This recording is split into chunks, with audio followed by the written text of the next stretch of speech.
What would it be like if you had a consistent flow of warm inbound leads for your business? In today's video, I want to share a strategy with you that I've been using to help creative businesses attract their ideal clients without sending thousands of cold emails, running paid ads, or even spending hours creating content. So let's get into exactly how it works. I genuinely believe that this is one of the most underused and underrated strategies when it comes to generating warm leads. In fact, it's actually the reason why you're watching me on this channel right now, even though I don't own it. So if you've not heard of me before, my name's Matt Essam, and over the last 10 years, I've been coaching award-winning creative studio owners to help them have more fun, more freedom, and more fulfillment running their business. And one of the key strategies that we've been using in order to help them do that is something that I call the Partnership Playbook. And that's exactly what I want to share with you today. So when I speak to most creative agency owners or creative business owners about business development, they usually tell me that they kind of feel some of these things. They feel like it can be quite slow, quite unpredictable. Some people even use the word painful. They say that they feel a little bit lost, like they don't know where to start. It can feel like it's a very cold process, like they're doing lots of cold outreach in order to try and get attention. They feel like it's an evil necessity, and often it feels a little bit one-sided, like they're trying to convince people. So you might resonate with some of these words, you might not. You might have some of your own.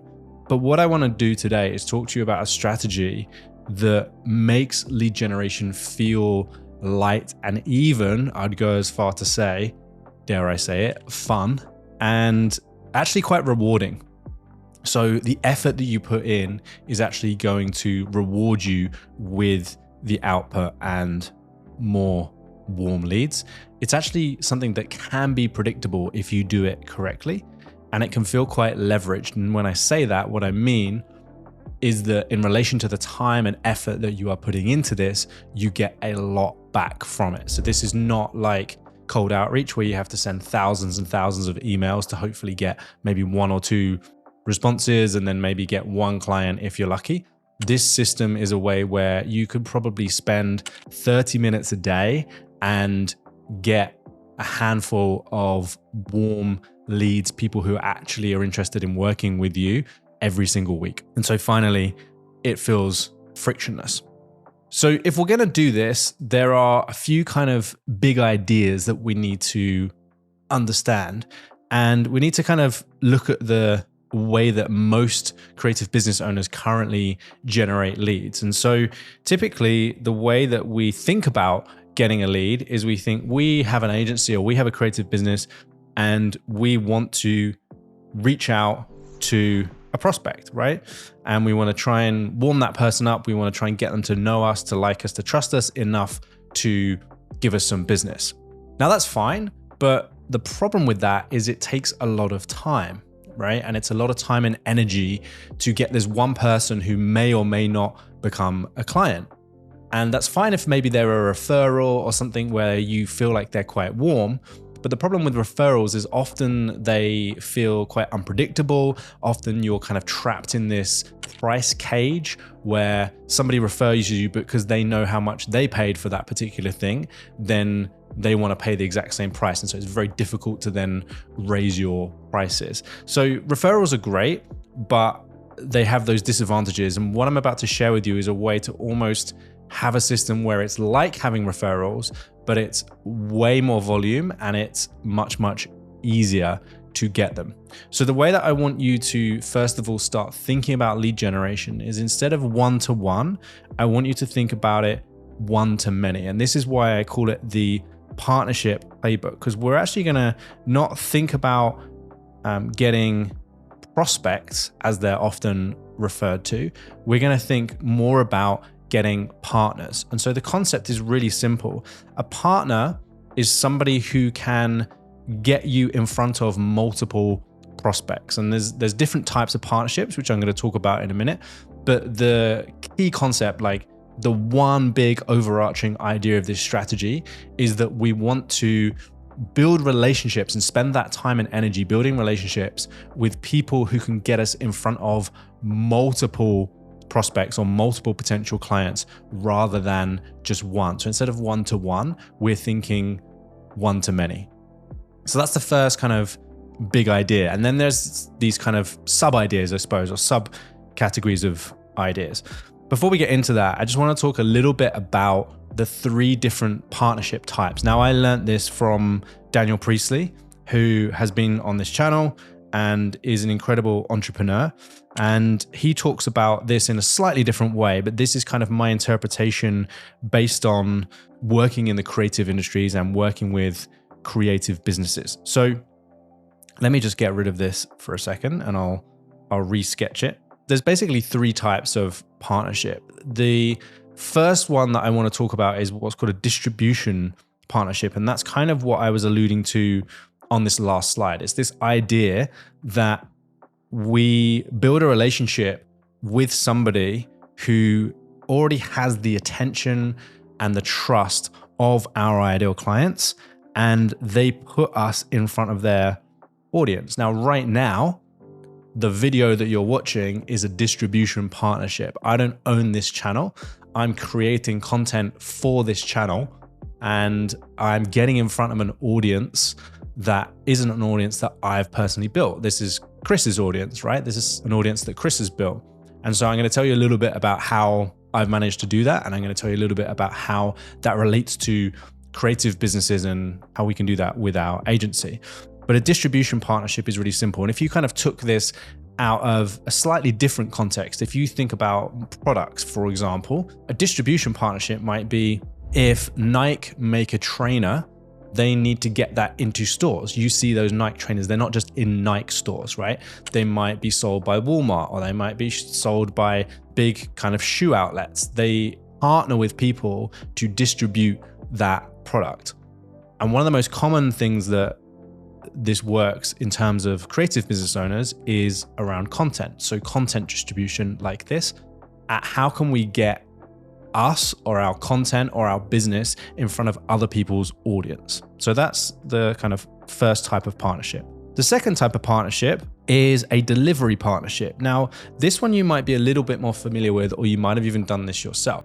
And so a delivery partnership really is about you and your business being part of a wider delivery. And the most common one that I see and that we've helped our clients with is where you work with a bigger agency. So let's say you are a video production studio, but you work with a big agency that doesn't just do the video production, it also does distribution, it does paid advertising, maybe it has access to big media outlets and things like that. And so they need a specialist team that maybe work in a particular way which they don't have in-house. And so you, as a video production studio, you go in and you deliver the actual content of, say, that advert or that campaign for a bigger studio.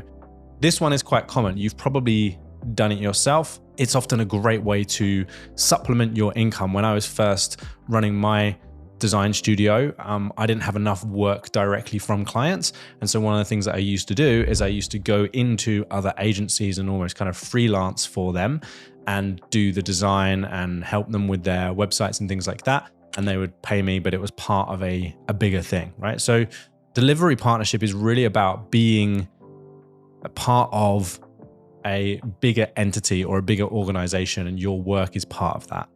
And then the final one is what is called, or what is often referred to as, a brand partnership. And a brand partnership is pretty simple. This is where you see, if we go back to the example of Nike, for example, Michael Jordan was kind of one of the biggest brand partnership or brand deals that was done in that particular decade. And then they had products that came out around that, like the Air Jordans and things like that, right? So nowadays we see it more where people partner with, say, influencers. And so they want to get celebrities, like they want George Clooney to partner with Nespresso. That partnership is about that person or that thing being associated with that product. Now, the ultimate partnership is actually in the middle here, right? The ultimate partnership is kind of like where the money is where you have a partnership, where you have distribution, where you have delivery, and you have brand association. And so, for example, just to kind of let you in a little bit behind the scenes of this partnership, there's a distribution partnership, which is where I create content and it gets put on somebody else's channel.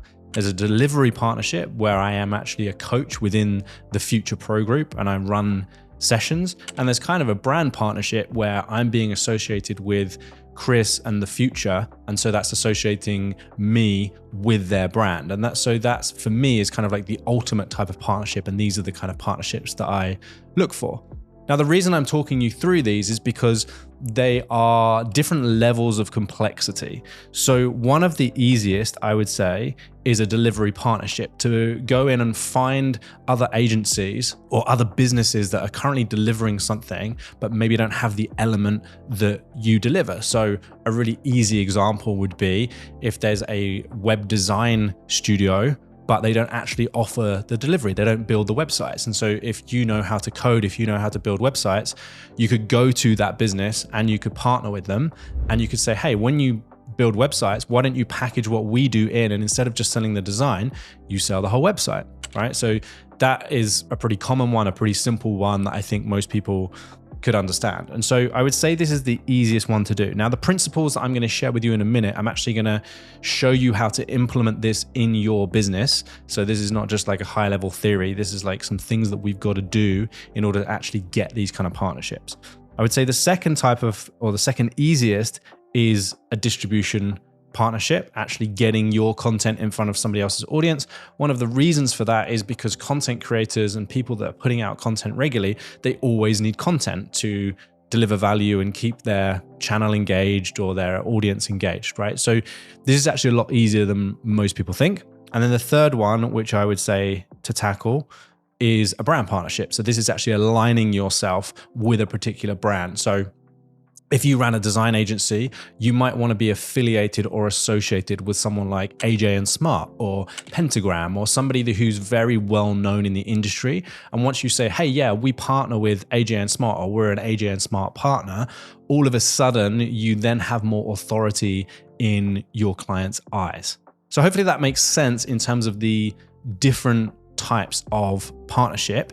And I would advise that if you've never really done this before, you start with a delivery partnership and then you move on to a distribution partnership. But when you're really thinking about if you want that doesn't say worm, it says warm. If you want a warm inbound, usually, flow of leads, then the distribution partnership would be the thing that I would focus on the most.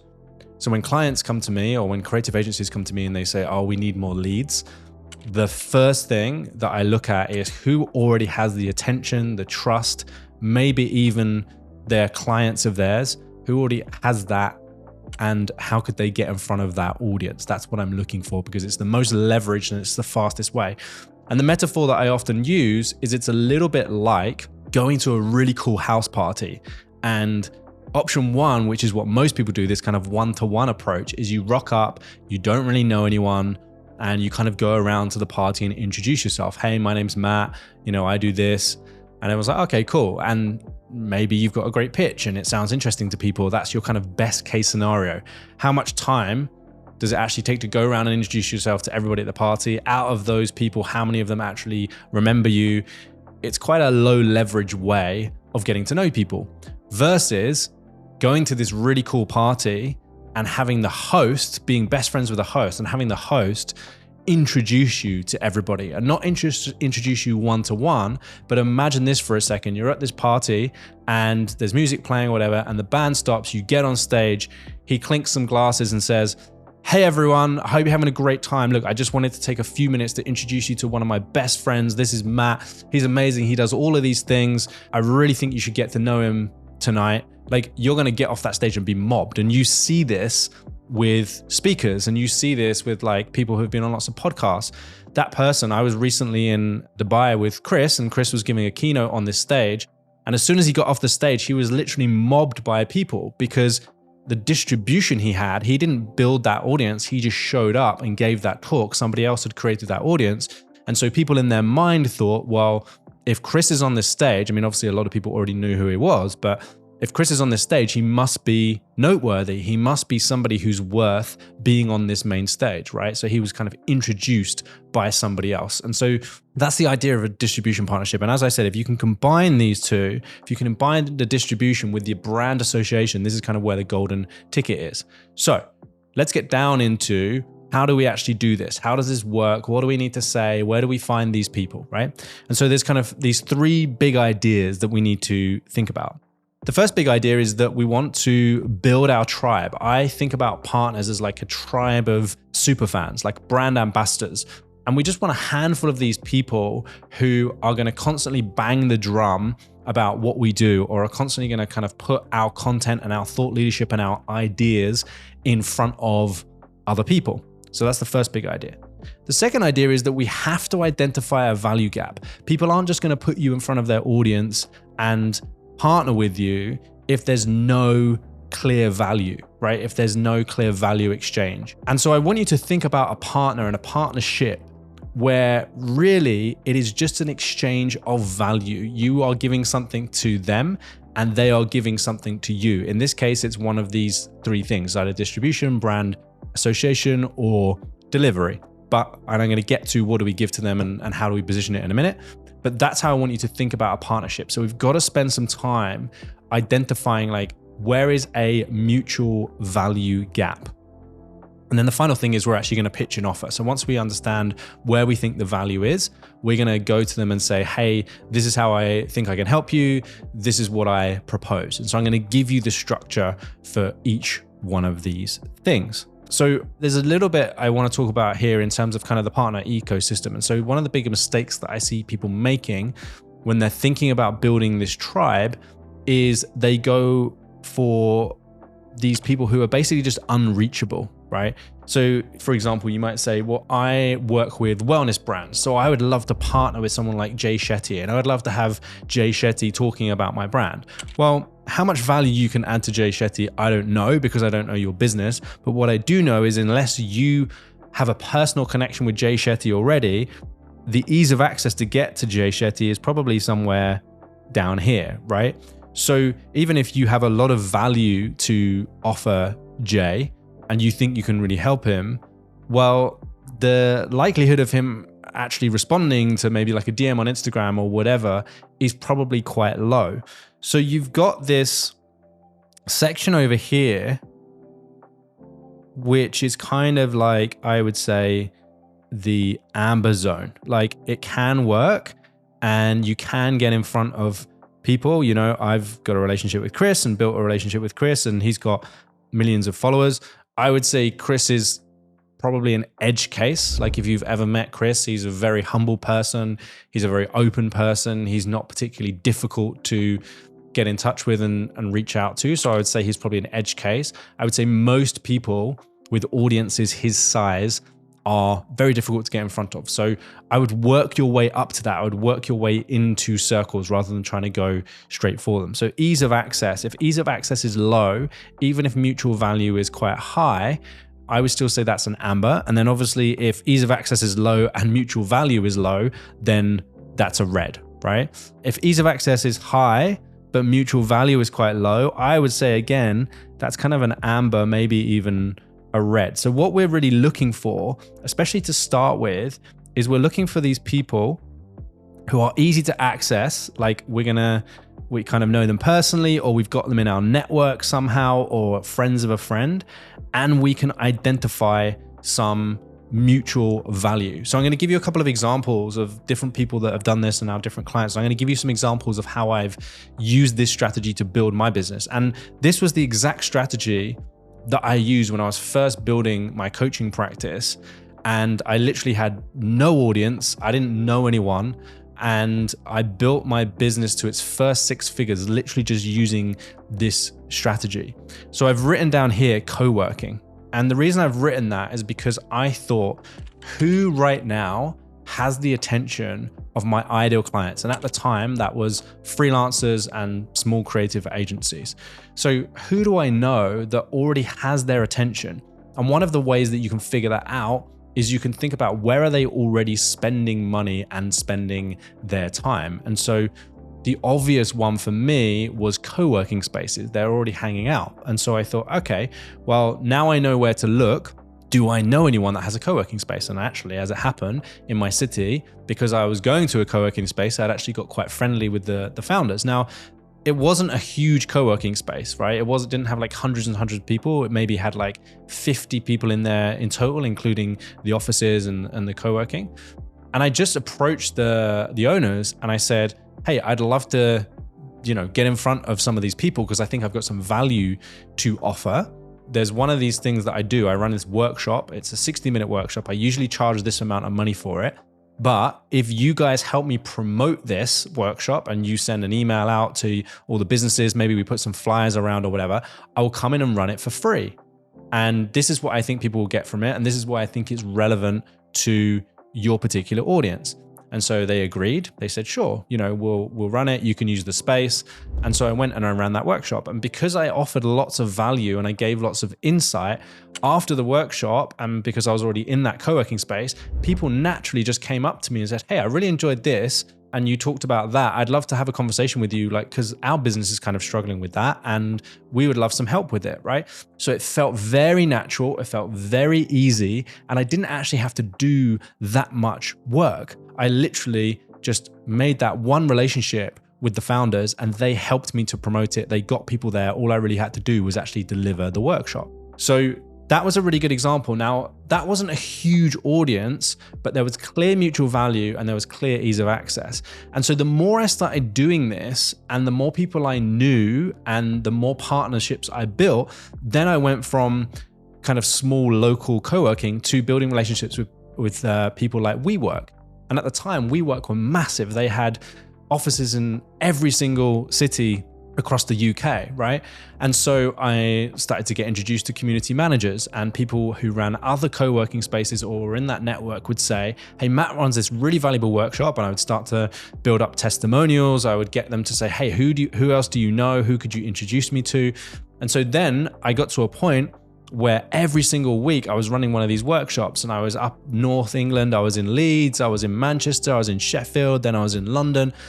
In the end, I was running around like a headless chicken, but every single week I would get in front of my ideal clients, from sometimes 7 or 8 people to sometimes 20, 30, 50 people. And then I'd be invited to give bigger talks and talk at like the Google campus and things like that.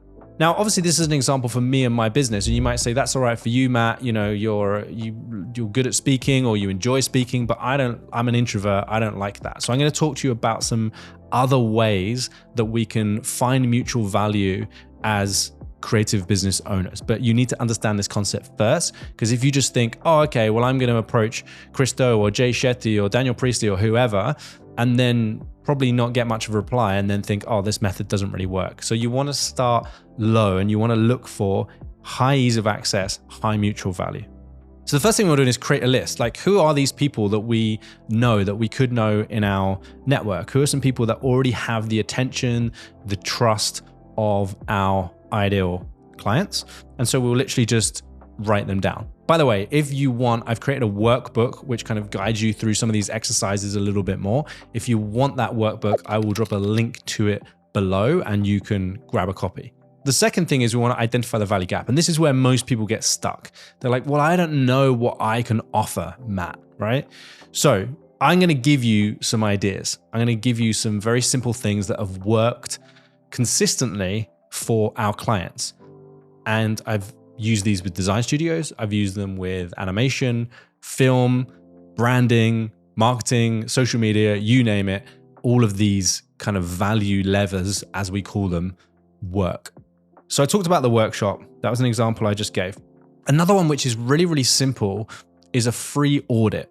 So let's say, for example, you identify somebody who has a customer base that are also your ideal clients. And this is one of the ways to kind of find some of these people, right? So who offers different service to me, but also serves the same kind of people is a very good and powerful question to ask. And we can start searching for those people. You could offer to their audience a free audit. Now, I've heard a lot of people say, oh, these are quite commonplace now. Everybody does these. Well, They are. So are websites, so are branding, so is animation, right? So it's about the way that you frame it. Like what are the ideal clients going to get from this audit? And that's the bit where most people fall down. They think someone's just going to buy an audit because it sounds great, but if they don't know what they're going to get from it, then it's no use to them. So they could have audit, you could create content, right? And so one of our clients, an animation studio, he wanted to work with this big festival that was attended by hundreds, if not thousands of their ideal clients. So one of the things that they did was they had an agreement with the event organizer that if they created some short animations to promote the event, they would give them a free stall, and they would also put loads of they could basically sponsor the event is what the end result was, right? So they put them as a sponsor for this event because the animation studio created these cool animations to help them to promote the festival. And so you might think, oh, well, they're just working for free, right? But really, that's just a form of content. Like technically right now, I'm working for free, even though I've been doing this for 10 years, even though I've got lots of clients and I've got people queuing up to work with me, I'm still doing this for free, mainly because I enjoy it and because I want to add value to this channel and because I want to reach more people and educate more people, but I'm not getting paid to do this, right? So I really want you to get out of that mindset. If you're in that mindset of, oh, I don't work for free, you need to deliver as much value as you can up front. And so the content they created then allowed them to sponsor the event. And guess what? Then they got in front of their ideal clients. They had brochures in the goodie bags. They had a presentation about them. They said, hey, by the way, if you like these animations, this is the studio that does it. And all of a sudden they had all of these inbound inquiries and inbound leads, right? And that kind of goes on to my fourth one there, which is the service exchange, right? Which is like, hey, we'll do this thing for you if you promote us to your ideal clients. Now, if you think about that, that is highly leveraged. Like you probably couldn't pay the money that really it would cost to advertise to that many people. And then you're advertising to a cold audience.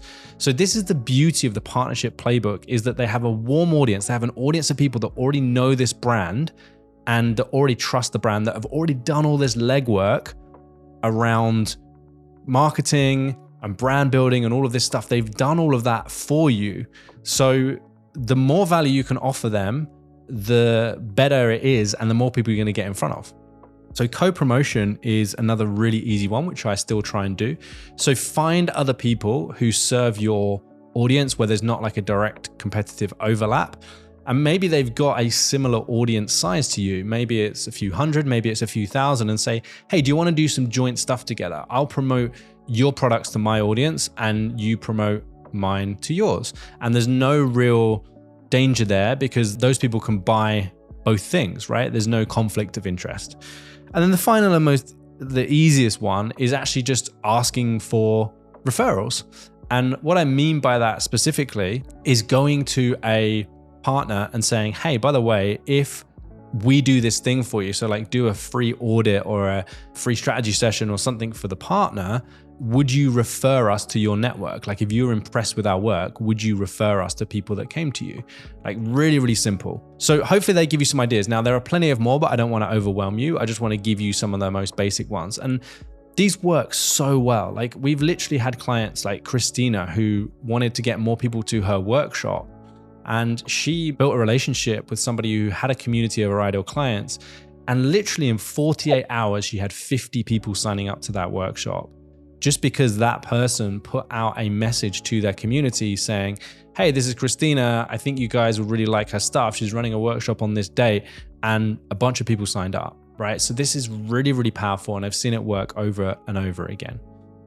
So here's a really simple script that you can use if you're reaching out to people. And I call this a research call because I'm really just exploring to see if there is any mutual value. Often it's not obvious on the surface if there is any way that we can actually help them or any way that we can actually collaborate.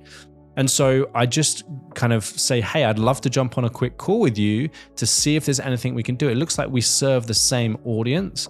Would you be open to having a conversation? These are the kind of responses that I usually get back. And it is literally as simple as this, right? Hey, it looks like we both help agencies, but in slightly different ways. Let's connect and see if there are any ways we can collaborate. hey, thanks for connecting, Matt. Sounds great. Awesome. Let's have a quick chat and see if there's any overlap and opportunity. Do any of these times work for you? And I always try and keep this nice and short, right? It's 10, 15 minutes. I'm just exploring. I'm not doing like a long sales pitch, and I'm really just going to find out about them. So how do we identify this value gap?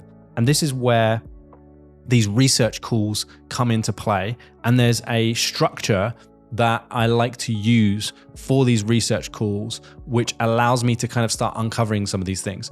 Now, if you have one of these research calls and it's 10 minutes, 15 minutes, you're like, wow, it seems like there's loads of stuff here. I don't even know where to start. Well, it doesn't mean you can't book another call. You can literally just say to them, hey, sounds like there's lots of ways that we could collaborate and lots of opportunities. Do you mind if we jump on a slightly longer call so I can dig down into some of these things and actually present some ideas to you, right? So don't feel like you're restricted and you have to find everything in this 10 minutes. But this 10 minutes is really just to show this person, hey, look, I'm not here to sell anything to you. I'm a genuine person. I'm a real human, and actually just get to know them a little bit and get to know a little bit about their challenges. So let me just quickly talk you through this call structure. It's pretty simple. First thing is just going to build a little bit of rapport, right? And rapport is pretty simple. You're just trying to find something in common.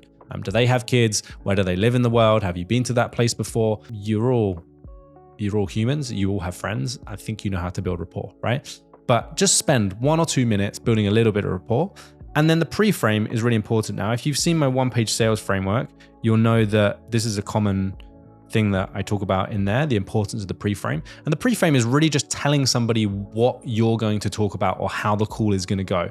This is quite important because sometimes if people are jumping on a call with someone they've never met before or don't really know, they're like, hold on a minute, who is this person? What are they trying to get from me? They're a stranger. They've kind of got their guard up, right? And so we want to make sure that this person understands, hey, what's our intention of the call? What are we hoping to get from it? And it could just be really simple. It's like, hey, Hugh, great to connect with you today, man. Look, one of the ways I grow my business is I find partners, people that serve the same audience as me, but don't have direct overlap. And so today I just really wanted to ask you a few questions to learn a little bit more about your business and just see if there's any way we can collaborate. And it could just be a simple thing where I refer you business and you refer me business, or there could be some kind of content collaboration. But really my intention today is just to figure out if there's actually any mutual value that we can offer. Is that okay with you? Right? And so that's like my pre-frame done. They know what the call's about, they know how it's going to go, and they know we're going to ask them some questions. And so then we're just going to talk about their goals. So, tell me a little bit more about the business. What are you trying to achieve this year? What are some things you're trying to get done? Okay, cool. And what's preventing you from that? And so you might not hear anything in this which like feels related to your business, and that's okay, but you want to know broadly where they're trying to go, what's really getting in the way. And then if you hear an opportunity, I wouldn't try and spurt and pitch everything right then. I would just say, hey, look, based on what you've told me today, I think there could be some opportunities for us to collaborate. Would you mind if I just go away and put some of these thoughts down onto paper or, collect my ideas and present them back to you? And then I would book in another call. If you can't book in another call, or they don't want to jump on another call, then you can send something across like a slide deck or whatever, or a little video like this, but ideally get them on a call and then just say, great, here are the next steps. This is what I'd love to do. Great. So this is what we're doing, and as many of these as possible to try and figure out like, what are their needs? How can I help them? If they're a content person, like, are they putting out the amount of content they want to? What do they find frustrating about content creation? We're really just trying to understand their world. And then we're trying to think about some ways that we can help them and demonstrate value. So that's the call structure. And that's how we start identifying the gap. And then I would just start listing this down. This is kind of for me, this is where I'm trying to map out the value. Like, hey, what were the challenges that I heard on that call? So maybe it's like content takes too much time, right? It might be expensive, might not be reaching the people I want, whatever it is, right? What's the mutual value? Well, maybe I could do some of this for them. Or do I have a tool that they could use? Could I save them some time? Like, what is it? And then this part here is just some ideas around the offer, right? So what would the offer actually look like? Why should they care? What are the strengths of that offer? So that's kind of the value map. Now we need to think about actually how we're going to pitch our partners. Like, what are we going to say to them to actually get them to agree to this partnership? Now, there's kind of like a longer version script here that I've given. The problem with scripts is they are kind of quite personal to your business. And so I'm not suggesting you follow this word for word, but I am going to talk you through a structure. Just like I had a structure for the call, there is actually a structure for kind of how you pitch something and the way that you present that to that person. So there's 5 elements to the pitch, and these are the things that you kind of need to include. So the first one is a reason. Like, why do you think that this is a good partnership? Like, why do you think there's an opportunity here for us to collaborate? And it could simply be that we serve the same audience and there's a real gap in terms of the offer. And I really feel like if you included some of my services and some of the things that we do in your offer, we could charge way more for it. We could deliver way more value to this end client. It could be something like that. But like, hey, this is why I think I can help. Then we're going to complement what they already do. What do we like about what they're already doing? Oh, I really like this content and how you do X, Y, and Z. Or, I really like how you frame this service or how you market it or promote it or whatever it is, like a genuine compliment for this person. Then we're going to explain where we think the mutual value is, right? So this is the work that we've done back here. So we're just going to kind of articulate, hey, I think there's a little bit of an overlap here. I think this is where we could offer value. The anchor bit here is, I would say it's optional, but it really helps. And an anchor really is something that you have in common. And so a really good example of this is if you go on holiday and you meet someone who's from the same town as you, or they support the same football team, or they grew up in the same place that you did, you automatically feel this bond with them. You automatically feel this connection with them, right? And that relationship all of a sudden becomes more valuable. They suddenly go from being maybe a stranger to somebody you feel a little bit more warmer towards. And so that's what I refer to as an anchor. Like, what is the thing that you've got in common? What is the thing that anchors you to them? And so one thing that I find works really well universally is your mission. Like, what is your mission? And is it the same as that person's mission? Do you have like a similar background? Did you work in similar places before? Have you had similar experiences? Are your stories similar? Like, is that why you're both doing what you do? And we can explore some of those things in the research call. But the anchor is really just about finding something you have in common. And then the ask is, hey, what do you want me to do? So we want to get as specific as possible. If they tell you they've got a big email list, okay, great. Would you send an email to your database? If I wrote the email and this is what I wrote it about, and I shared my framework for, helping SaaS businesses increase their lifetime value or whatever, and I shared that, would you send that out to your database? So we want a specific ask. And so that's what it's going to look like when we actually pitch. We ideally want these 5 elements. Now, I just gave a stupid little example here where I imagine like I'm pitching Chris to be on his channel. Chris might hate me for this because he might now be inundated with pitches like this. But as I'm here, I can think about what that example might look like. So I might say something like this: hey Chris, so this is the reason I wanted to reach out as I was watching your interview with Blair Enns, right? That's the reason. The compliment is I really like how you challenge him on the non-pitching idea. Then the anchor is, as a podcast host myself, I know it can be really difficult to get in a variety in the episodes. And so the value is, I thought you might be interested to have a flick through my book that offers a different take on some of Blair's ideas. And then I'm just doing a little bit of kind of authority here piece at the end. Having coached hundreds of creative business owners over the last decade, I thought the work of us as partner in chapter 5 could make a fun podcast episode. So I'm basically saying, hey, I've done the work for you. Here's what I think the podcast episode would be about. And then the ask is, let me know if you'd actually be up for recording one together. So I've just tried to take these elements in here, right? I said, hey, this is why I'm reaching out. This is what I like about what you do. This is where I think there could be mutual value. And then the anchor is, as a podcast host myself, there's a bit of anchor there. He's also written a book. So as an author myself, there's a little bit of a, hey, I'm on the same level as you. It makes me feel anchored to you slightly. And then the last thing is like, hey, this is what I would love to do. I'd love to record an episode with you, right? So that's kind of like an example of the pitch. And then we really just want to go through these motions and try and do this for as many people as possible. But ultimately, what I've found in my business is that you only really need 5, maybe 6 partners, especially in the distribution space, but also in the delivery part, to really grow your business and get consistent inbound leads. So when I was first running my business, I had, say, 4 or 5 co-working spaces that allowed me to come and do workshops, and that actually meant that I was really just doing one a week, and they were just consistently promoting it. Basically, some of them were just kind of doing once a month, hey, you can come in. Others were doing it more frequently, but it allowed me to get in front of other people's audiences. So think about that for your business. And let's just do a really quick recap. So the first big idea is that instead of going one-to-one and pitching prospects one-to-one, we want to think about going one-to-many. And the way that we do that is by finding partnerships. Now, there's 3 types of partnership. There's a distribution partnership where you're getting your business in front of other people. There's a delivery partnership where you're plugging your business into something that somebody is already selling. And there's a brand partnership where you are associating yourself with another person or organization. There's 3 big ideas that we need to keep in our head if we're going to build successful partnerships. First, we need to think about building our tribe, and we find our tribe by finding where there is a overlap in terms of service delivery or people there isn't a conflicting interest, people that already serve our ideal clients. Then we want to find a value gap. We want to find something that they need help with that we can help them with. We want to find a problem or a challenge or a goal that they have where we could deliver some value. And then finally, we want to get on a call with them to understand that better. And then we want to pitch our offer and hope that they say yes. And then the last thing I would say is if you could get that in writing and if you can get an agreement and actually sign it and say, hey, this is what we're agreeing to, then you have really solidified that partnership and made your business more valuable.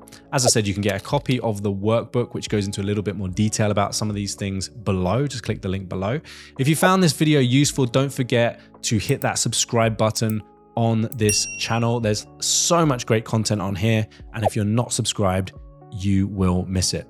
My name is Matt Essam. I hope you enjoyed this video and you're actually going to go away and implement this strategy in your business and generate warm inbound leads. Please let me know in the comments if this works or if you have any questions. I do check them. Until next time, see you soon.